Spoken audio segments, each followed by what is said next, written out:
Imagine a bank, no license, zero interest, and you can never withdraw your cash. In any other world, you'd call the police. You'd call it a Ponzi scheme. But here, you're standing in line, phone in hand, begging to top up. This isn't Lehman Brothers. This is Starbucks. Forget the third space. Forget the aroma of burnt beans. When you buy that $6 latte, you aren't a customer. You're a creditor. Right now, Starbucks is sitting on over $1.6 billion of your money, stored on plastic cards and digital apps. It's a mountain of liquid gold that they use to expand, invest, and dominate, all while paying you exactly 0%. It's a green financial monster, and it's just getting started.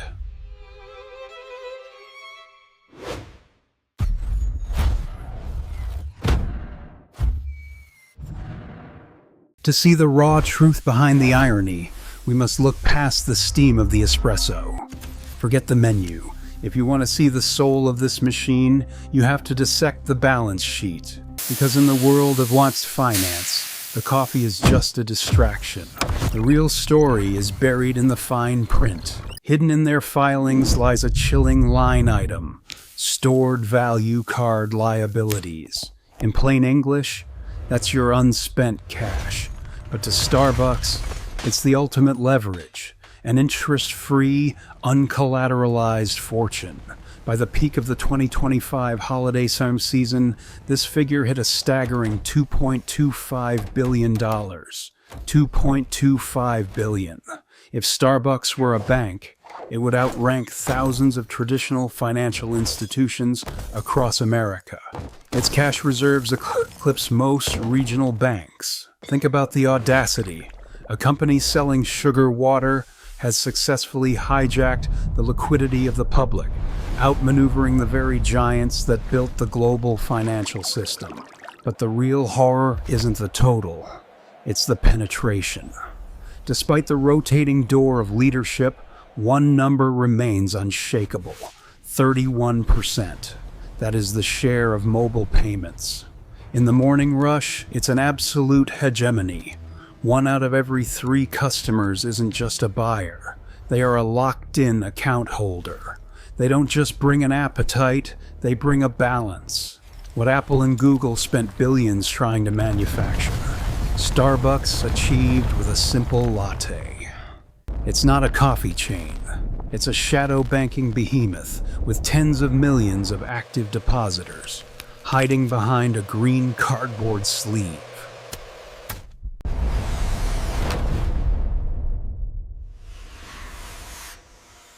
If Starbucks acts like a bank, why does it escape the iron fist of regulators? Because they've engineered the most brilliant trap in business history: the one-way valve.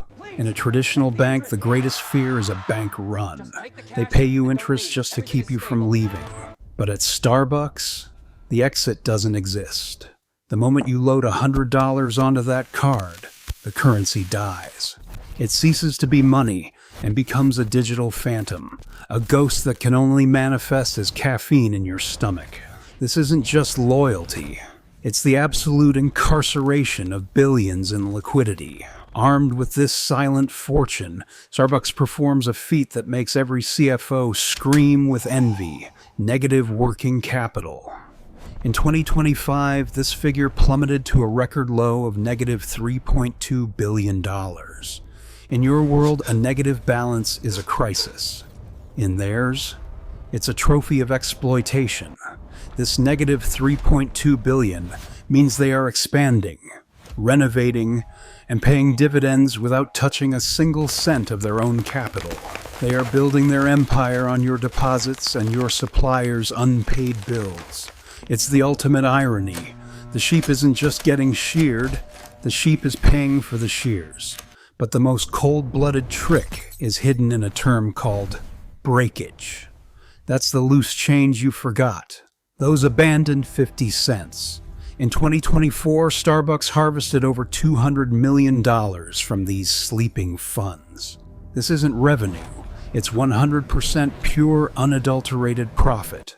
No beans, no baristas, no rent.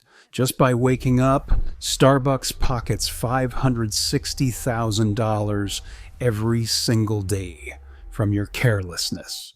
They didn't just bet on your addiction to coffee, they bet on your ability to forget, and they are winning.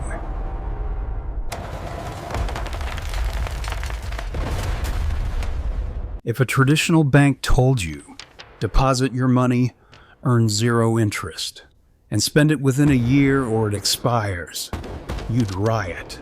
You'd call it a scam. But at Starbucks, they wrap these predatory terms in velvet and call it a game, the stars. Here's the most dangerous perspective yet. Starbucks isn't a retail bank. It's a central bank. Its greatest power isn't collecting your cash. It's printing its own. The star is a private currency, and Starbucks holds the absolute power of seigniorage. When inflation hits, the Fed debates and announces. Starbucks, they just change a line of code. One day a latte costs 125 stars. The next it's 200. They don't just own your principal at 0% interest.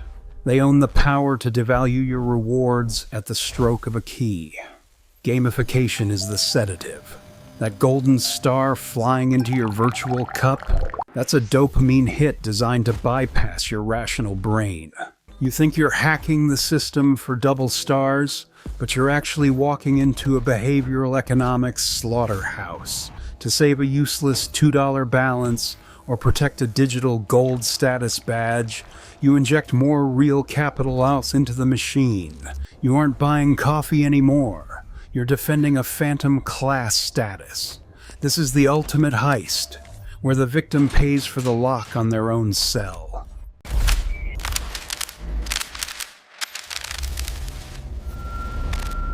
You might wonder, if this model is so predatory and so profitable, why hasn't the local shop downstairs, or the aggressive newcomers like Luckin, stolen the blueprint? Because they're looking at the cash. Starbucks is looking at the code. They see a transaction. Starbucks sees a behavioral blueprint. To run an invisible bank, you need more than coffee.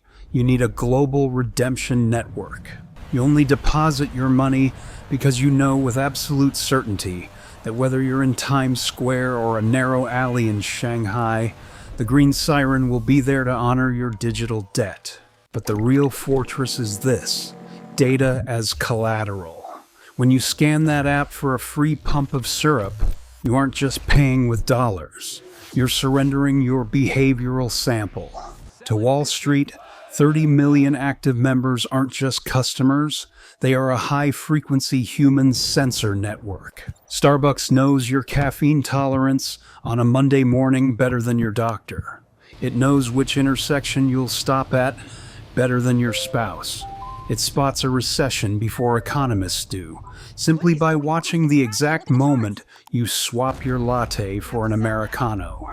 Others can copy the beans, the apps, or the decor, but they cannot replicate this mountain of behavioral futures. Starbucks is no longer a food and beverage company. It's a tech titan cloaked in coffee steam, making its real billions not by selling water, but by predicting your next move.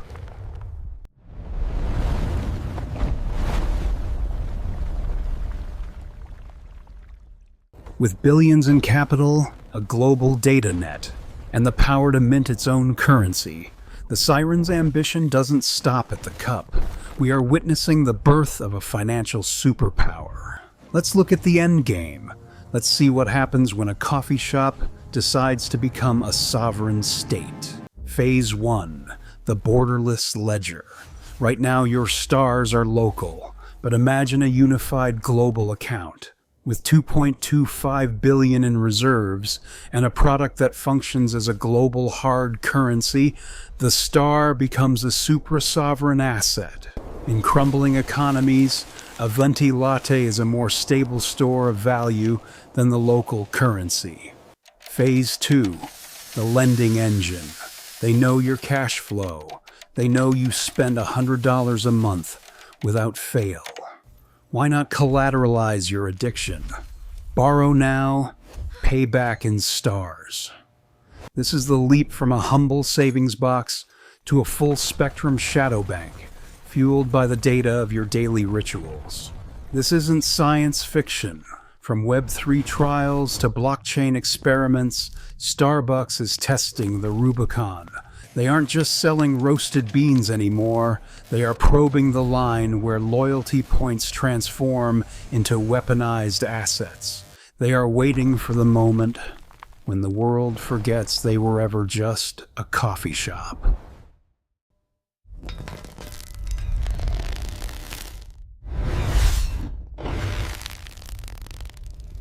Once you see the gears turning, you realize why Starbucks is the Voldemort of corporate America.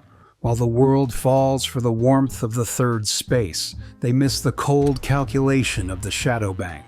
They aren't just selling coffee, they are selling a financial trap disguised as a living room. Amateur companies sell products, professionals sell experiences.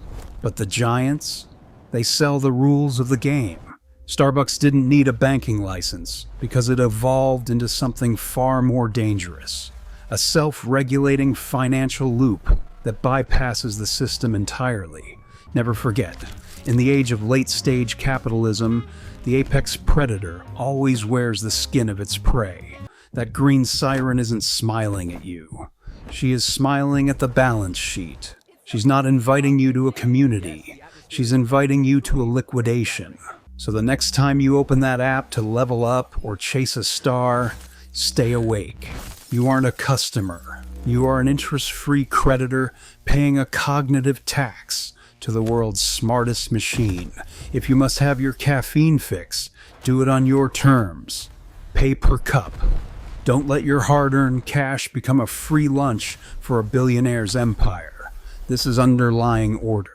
If you don't want to be just another battery in the corporate matrix, hit like and subscribe. We don't just watch the giants, we tear them apart. See you in the next breakdown.